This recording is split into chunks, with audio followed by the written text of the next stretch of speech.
वंदे देवा उमापतिं शुरगुरुं वंदे जगत्कारणं वंदे पन्नगभूषणं मृगधरं वंदे पशूनां पतिं वंदे सूर्यशशाङ्कवह्निनयनं वंदे मुकुन्दप्रियम् वंदे भक्तजनाश्रयंच वरदं वंदे शिवं शंकरं।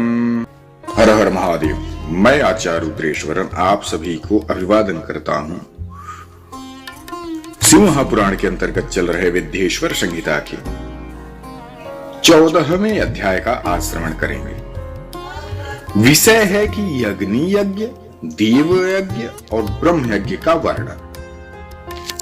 ऋषियों ने कहा कि प्रभु, अग्नि यज्ञ, देव यज्ञ और ब्रह्म यज्ञ का वर्णन करके हमें कृतार्थ करिए। श्री सूत जी बोले, महर्षियों, गृहस्थ पुरुषों के लिए प्रातः और सायंकालीन अग्नि में 2 चावल और द्रव्य की आहुति ही अग्नि यज्ञ है, और ब्रह्मचारियों के लिए समिधा का दान देना अग्नि यज्ञ कहलाता है। अर्थात अग्नि में सामग्री की आहुति देना उनके लिए अग्नि यज्ञ की भांति है। द्विजों का जब तक विवाह न हो जाए उनके लिए अग्नि में समिधा की आहुति, व्रत तथा जाप करना ही अग्नि यज्ञ कहलाता है। द्विजों, जिसने अग्नि का विसर्जित करके उसे अपनी आत्मा में स्थापित कर लिया है, ऐसे वानप्रस्थियों और सन्यासियों के लिए यही अग्नि यज्ञ कहलाएगा कि वे समय पर हितकर और पवित्र अन्न का भोजन कर ले। ब्राह्मणों, सायंकाल अग्नि के लिए दी हुई आहुति की संपत्ति की प्राप्ति होती है, और प्रातः काल सूर्य देव को दी हुई आहुति से आयु की वृद्धि होती है। दिन में अग्नि सूर्य में हो प्रविष्ट हो जाते हैं, अतः प्रातः काल सूर्य को दी हुई आहुति अग्नि यज्ञ के समान ही होती है। इंद्र आज समस्त देवताओं को प्राप्त करने के उद्देश्य से जो आहुति अग्नि में दी जाती है वह देव यज्ञ कहलाता है, और लौकिक अग्नि में प्रतिष्ठित जो संस्कार नैमित्तिक हवन कर्म है वह देव यज्ञ ही है। देवताओं को प्रसन्न करने के लिए नियम से विधि पूर्वक किया गया यज्ञ ही देव यज्ञ है। वेदों के नित्य अध्ययन और स्वाध्याय को ब्रह्म यज्ञ कहते हैं। मनुष्य को देवताओं की तृप्ति के लिए प्रतिदिन ब्रह्म यज्ञ करना चाहिए। प्रातः काल और सायंकाल को इसे किया जा सकता है, इतना ध्यान रखें। अग्नि के बिना देव यज्ञ कैसे होता है, इसे श्रद्धा और आदर से सुनिए। सृष्टि के आरंभ में सर्वज्ञ और सर्वसमर्थ महादेव जी ने समस्त लोगों के उपकार के लिए वारों की कल्पना की। वार अर्थात दिनों की कल्पना की। भगवान शिव संसार रूपी रोग को दूर करने के लिए एक वैद्य है, सबके ज्ञाता तथा समस्त औषधियों के औषध हैं। भगवान शिव ने सबसे पहले अपने वार की रचना की, जो आरोग्य को प्रदान करने वाला है। तत्पश्चात अपनी माया शक्ति का वार बनाया जो संपत्ति प्रदान करने वाला है। जन्म काल में दुर्गति ग्रस्त बालक की रक्षा के लिए कुमार के वार को बनाया। आलस्य और पाप की निवृत्ति तथा समस्त लोगों का हित करने की इच्छा से लोक रक्षा की भावना से भगवान विष्णु का वार बनाया। इसके बाद शिव जी ने पुष्टि और रक्षा के लिए आयुकर्ता त्रिलोक सृष्टा परमेष्ठी ब्रह्मा का आयुष्य कारक वार बनाया। तीनों लोकों की वृद्धि के लिए पहले पुण्य पाप की रचना होने पर लोगों को शुभाशुभ फल देने वाले इंद्र और यम के वारों का निर्माण किया। ये वार भोग देने वाले तथा मृत्यु भय को दूर करने वाले हैं। इसके उपरांत भगवान शिव ने 7 ग्रहों को इन वार का स्वामी निश्चित किया। ये सभी ग्रह नक्षत्र ज्योतिर्मंडल में प्रतिष्ठित हैं। शिव के वार के स्वामी सूर्य हैं। शक्ति संबंधित वार के स्वामी सोम हैं। कुमार संबंधित वार के स्वामी अधिपति जो हैं वो मंगल हैं। विष्णु वार के स्वामी बुध कहलाते हैं।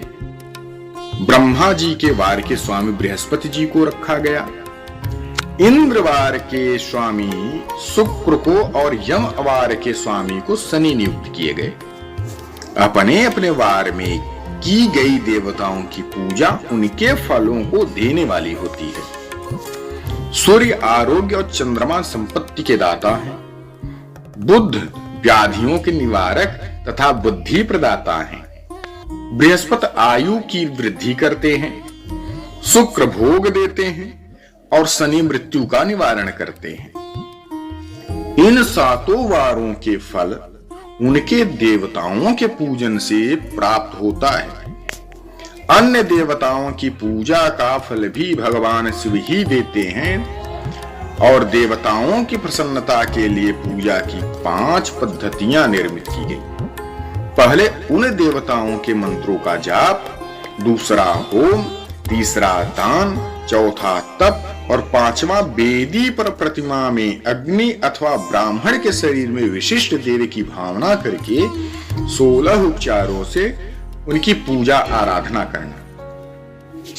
दोनों नेत्रों तथा मस्तक के रोग में और कुष्ठ रोग की शांति के लिए भगवान सूर्य की पूजा करके ब्राह्मणों को भोजन कराना चाहिए।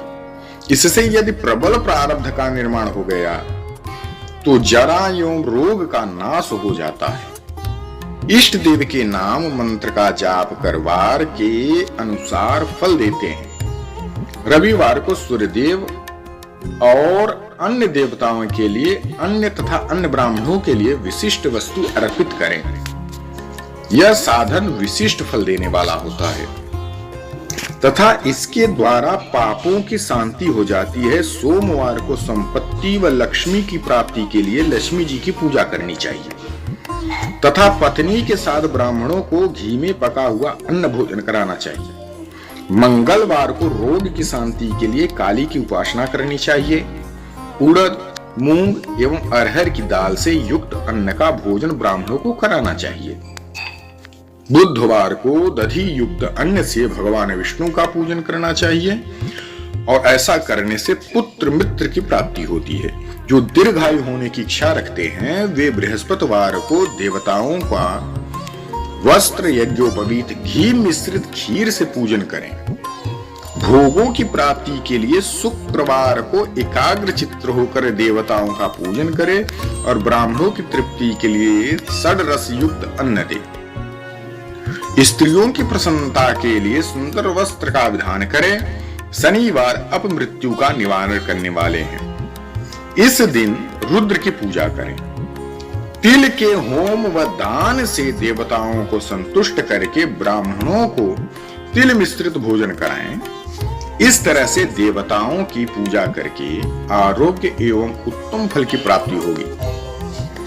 देवताओं के नित्य विशेष पूजन स्नान, दान, जप हों तथा ब्राह्मण तर्पण एवं रवि आदि वारों में विशेष तिथि और नक्षत्र का योग प्राप्त होने पर विभिन्न देवताओं के पूजन में जगदीश्वर भगवान शिव की उन देवताओं के रूप में ही पूजित होकर के सब लोगों को आरोग्य फल प्रदान कर देते हैं।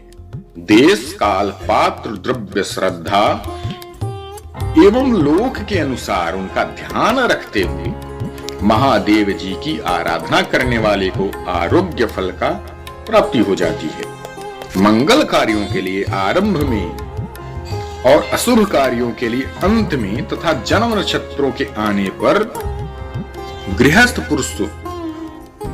पुरुष को अपने भाग्य में आरोग्य समृद्धि के लिए सूर्य ग्रह का पूजन करना चाहिए। इससे सिद्ध होता है कि देवताओं का पूजन संपूर्ण अभीष्ट वस्तुओं को देने वाला है। पूजन वैदिक मंत्रों से करना चाहिए। शुभ फल की इच्छा रखने वाले मनुष्य को 7 दिन अपनी शक्ति के अनुसार देव पूजा करना चाहिए।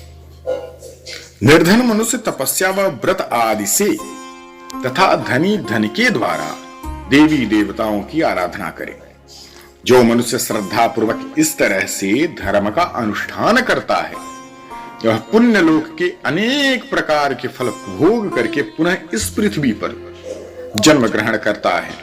भगवान पुरुष सदा भोगों को सिद्धि के लिए मार्ग में वृक्ष लगाना चाहिए, छाये की व्यवस्था करनी चाहिए और उनके लिए कुएं बावली बना करके पानी की व्यवस्था करना चाहिए।